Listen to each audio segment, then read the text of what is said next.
ఇంకా మనం హైదరాబాద్ పరిసరాల్లో చూసుకుంటే high rise apartments, number of floors ఉంటున్నాయి సార్. స్కై స్క్రాపర్స్ అంటారు. ఎటు చూసినా చుట్టుపక్కల అవే వస్తున్నాయి. మళ్ళీ వీటిలో రేట్లు కూడా చూసుకుంటే మనం కోట్లు అని చెప్పాలి, కోట్లు మించి ఉంటున్నాయి. ఇటువంటి అపార్ట్మెంట్స్లో కానీ హైరైజ్ అపార్ట్మెంట్స్ కానీ మీరు అన్నట్టుగా స్కై స్క్రేపర్స్లో కానీ ఇన్వెస్ట్ చేయొచ్చా? అది మనిషి టేస్ట్ బట్టి డిఫర్ ఉంటుంది.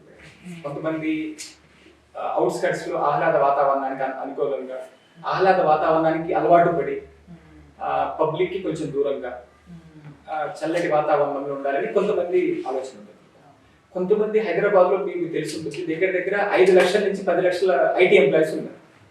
వాళ్ళకి ఇప్పుడు మీరు అన్నట్టు స్కై స్క్రాపర్స్ కానీ పెద్ద పెద్ద హైరైజ్ అపార్ట్మెంట్స్ కానీ వాళ్ళకి ఐటీ జోన్స్ కి దగ్గరలో ఉంది. మీరు సైబర్ టవర్స్ తీసుకోవచ్చు, Cyber Pearl, Raheja IT park, Mind Space కావచ్చు, డిఎల్ఎఫ్ బిల్డింగ్స్ కావచ్చు, గచ్చిబౌలి, మణికొండ ఏదైతే ఐటీ టవర్స్ ఉంటాయో వీటికన్నిటికి దగ్గరగా ఇవి ఉంటాయి స్కై స్క్రాపర్స్.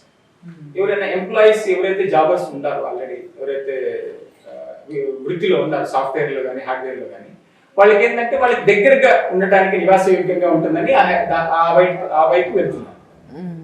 సార్, ఇప్పుడు ఇన్వెస్టర్స్కి మనం స్థలం కానీ ప్లాట్ కానీ కొన్న తర్వాత ఫ్యూచర్లో అమ్మాలి అని అనుకుంటారు. సో అలా ఫ్యూచర్లో మంచి రేటుతో అమ్మాలి, ఇప్పుడు ఇన్వెస్ట్ చేసిన దానికి మంచి రేటు రావాలి అని అనుకొని కొనే వాళ్ళకి మీరు ఎటువైపు కొంటే బాగుంటుందని సజెస్ట్ చేస్తారు?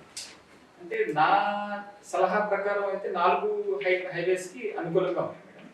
కానీ పర్టికులర్ గా నాగార్జున సాగర్ హైవే, శ్రీశైలం హైవే నేను ఇంతకుముందు కూడా మీకు చెప్పాను. అవును, దగ్గర దగ్గర 1,00,000 ఎకరాలు ఫార్మాసిటీ, 20,000 ఎకరాలు, గౌతమ్ అదాని స్పేస్ పార్క్ కానీ, హార్డ్వేర్ పార్క్ కానీ, ఎలక్ట్రానిక్ సిటీస్ కానీ మనకి అందుబాటులో చాలా చాలా సామాన్య మధ్యతరగతి కుటుంబాలకి అందుబాటు ధరల్లో ఈ హైవేస్ మీద మీకు అందుబాటులో ఉన్నాయి. మీరు ఎక్కడైనా తీసుకోండి, మీరు బెంగళూరు హైవే తీసుకోండి, ముంబై హైవే తీసుకోండి, ఈ రేట్లు అందుబాటులో లేవు మేడం. అన్ని చోట్ల దొరుకుతాయి, మీకు ఫామ్ ల్యాండ్స్ దొరుకుతాయి, డిటిసిపి అప్రూవల్స్ లేఅవుట్స్ వెంచర్స్ దొరుకుతాయి, మన హెచ్ఎండిఏ లేఅవుట్స్ దొరుకుతాయి. కానీ ఈ 2 హైవేస్ లో స్కోపింగ్ బాగుంటుంది. రీసేల్ కానీ రిటర్న్ ఆన్ ఇన్వెస్ట్మెంట్ కానీ మనం 1 year లో తీసేయాలి. 30 లక్షలు ఖర్చు పెట్టాము, ఏదన్నా పిల్లల చదువులకు కానీ ఏదన్నా ఆర్థికంగా మనకి ఏదన్నా అవసరాల నిమిత్తం తీసేయాలి, రీసేల్ చేసుకోవాలంటే ఈ 2 హైవేస్ లో స్కోపింగ్ బాగుంటుంది. ఓకే సార్, అయితే ఇన్వెస్ట్మెంట్కి మీరు ఫామ్ ల్యాండ్ అయితే బెటర్ అంటారా, లేకపోతే దాని వల్ల చిన్న చిన్న ల్యాండ్స్ కొనడం బెటర్ అంటారా? ఇన్వెస్ట్మెంట్ పర్పస్ అయితే ఓపెన్ ప్లాట్స్. ఓకే, చిన్న చిన్న ప్లాట్స్ తీసుకోండి. 200 గజాలు, 200 గజాలు, 150 గజాలు ఇన్వెస్ట్మెంట్. వాళ్ళు ఏమన్నా ఉండటానికి విల్లా కాన్సెప్ట్, ఇట్లా కాండోస్ ఉంటాయి, మీకు తెలిసి ఉంటుంది, గూగుల్లో మీరు చూస్తూ ఉంటారు. కాండోస్ చాలా ఫేమస్ అవుతుంది. ఇంకోటి హైదరాబాద్ లో బెంగళూరు కల్చర్ వస్తుంది, వీకెండ్ హోమ్స్. ప్రతి కుటుంబం సాటర్డే సండే హాలిడేస్ ఉంటాయి కాబట్టి వాళ్ళు సరదాగా అవుట్స్కట్స్ లోకి వెళ్ళిపోయి ఫ్యామిలీ తోటి, పేరెంట్స్ తోటి, భార్య పిల్లలతోటి సరదాగా అలా వీకెండ్ హోమ్స్ లో ఉండే కల్చర్ హైదరాబాద్ లో ఉంది మేడం. వీటన్నిటికీ పర్ఫెక్ట్ చిరునామా శ్రీశైలం. చాలా మీకు అందుబాటులో విల్లాస్ కూడా దొరుకుతాయి. వీకెండ్ విల్లాస్ కూడా కాన్సెప్ట్ ఉంది మేడం, మీరు చెక్ చేసుకోవచ్చు. అన్నిటికీ అందుబాటు ధరల్లో మెయిన్ గా పర్టికులర్ గా అంతర్జాతీయ విమానాశ్రయం శంషాబాద్ ఎయిర్పోర్ట్, అక్కడ మనకి అందుబాటులో ఉంటుంది, దగ్గరగా ఉంటుంది, కనెక్టివిటీ చాలా చాలా చాలా బాగుంటుంది. ఓకే సార్, ఈ ప్లాట్స్ లో ఎంత రేట్ నుంచి మనకి ఎంత రేట్స్ లో ఉన్నాయి సార్? ప్రైసింగ్ ఎలా ఉంటుంది ఇటువైపు? ఓపెన్ ప్లాట్స్ తీసుకుంటే మీకు 8,000 గజం నుంచి 30,000 గజం వరకు ఉంటుంది. నేను చెప్పిన 8,000 గజం అది 3 అప్రూవల్స్ కావచ్చు, అంటే మహబూబ్నగర్ అర్బన్ డెవలప్మెంట్ అథారిటీ కావచ్చు, డిడిసిపి అప్రూవల్ కావచ్చు. మీరు కనుక హెచ్ఎండిఏ, పర్టికులర్ గా HMDA Hyderabad metro development authority పరిధి తీసుకుంటే మీకు 12,000 గజం నుంచి 12,000 రూపాయల గజం నుంచి 20,000 రూపాయల గజం వరకు మీకు అందుబాటులో. సార్, ఇప్పుడు రియల్ ఎస్టేట్ బిజినెస్ చేసే వాళ్ళకి మీరు ఇచ్చే సలహా? Real estate business real estate business అంటే ఇది అన్ని రంగాల్లాగా ఒక ఊపందుకున్న రంగం రియల్ ఎస్టేట్. దీనికి ఒక అంతం, ఆరంభం అంటూ ఉంటుంది. మనం కంటిన్యూగా చేయొచ్చు, మనం కొనొచ్చు, 10 మందికి కొనిపించచ్చు. ఎక్కడ దీంట్లో లాభం నష్టం అంటూ ఉండదు, దీంట్లో లాభమే ఉంటుంది. మనం ఒక సంపద ఎప్పుడు తరగదు కదా మేడం. మనం పెట్టుబడి పెట్టి 1 రూపాయితో ఊహించుకుంటే 10 కోట్లు కావచ్చు, 30 కోట్లు కావచ్చు. మన భూమి మీద ఇన్వెస్ట్ చేస్తే దానికి ప్రతిఫలంగా భూమి మనకి తిరిగి రిటర్న్ ఇస్తుంది. అవును సార్, భూమి పైన పెడితే ఎప్పటికైనా అది ₹1 ₹10 10 రూపాయలకి అయ్యే ఛాన్సెస్ ఉంటుంది. ప్రపంచంలో తరగని సంపద అనే కాన్సెప్ట్ కి భూమి, ల్యాండ్ మీద ఇన్వెస్ట్మెంట్ దానికి పర్ఫెక్ట్ చిరునామా. సరే, ఇప్పుడు చాలా మంది అసైన్డ్ ల్యాండ్స్ కొనేసి ఆ తర్వాత అంటే వెంచర్స్ కూడా చేసి అమ్ముతున్నారు, చాలా మంది మోసపోతున్నారు. ఇటువంటి వాళ్ళు మోసపోయాము అని చెప్పడానికి ఎవరిని అప్రోచ్ అవ్వాలి? రెరా సంస్థలు కావచ్చు, రెరా ఎవరైతే అసలు అధికారులు ఉంటారో, హెచ్ఎండి అధికారులు ఉంటారో, వాళ్ళని కలిసి ఫస్ట్ లోకల్ పిఎస్ లో కంప్లైంట్ చేయాల్సి వస్తుంది.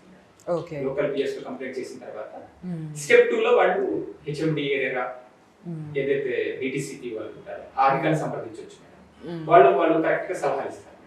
మేము కొన్నాం, ఇట్లా బఫర్ జోన్ లో కొన్నాం, ఇట్లా అన్రిస్ట్రిక్టెడ్ ఏరియాలో కొన్నాం, ఇట్లా అని చెప్పేసి దాని పర్టికులర్ గా దానికి ఒక సంస్థ ఉంటుంది. సార్, ఇప్పుడు చాలా మంది షాద్నగర్ బెంగళూరు హైవే వైపు పెట్టుబడులు పెట్టాలని చూస్తున్నారు, అక్కడ డెవలప్మెంట్ బాగా ఉందని. సో అక్కడ పెట్టుబడులు పెట్టచ్చా?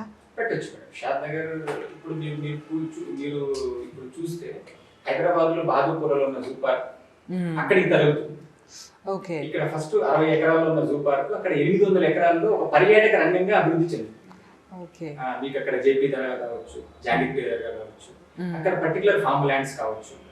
షాద్నగర్ మునుపటితో పోల్చుకుంటే 200% అక్కడ రేట్లు, భూముల వాల్యూ కానీ, పబ్లిక్ సామాన్య మధ్యతరగతి కుటుంబ ఆధునికరణ స్టైల్, లైఫ్ స్టైల్ కానీ చాలా మారింది మేడం.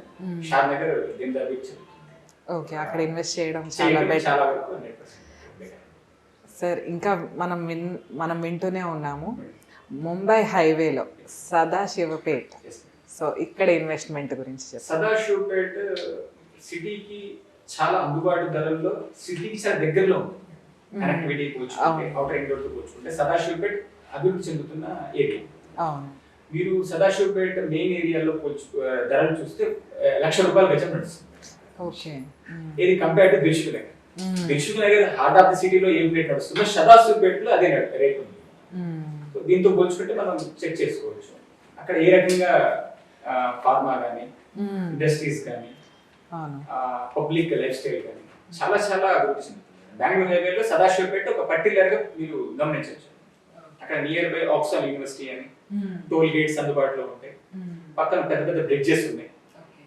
అక్కడ కూడా వాటర్ లెవెల్ కూడా మంచిగా ఉంది సదాశివపేట.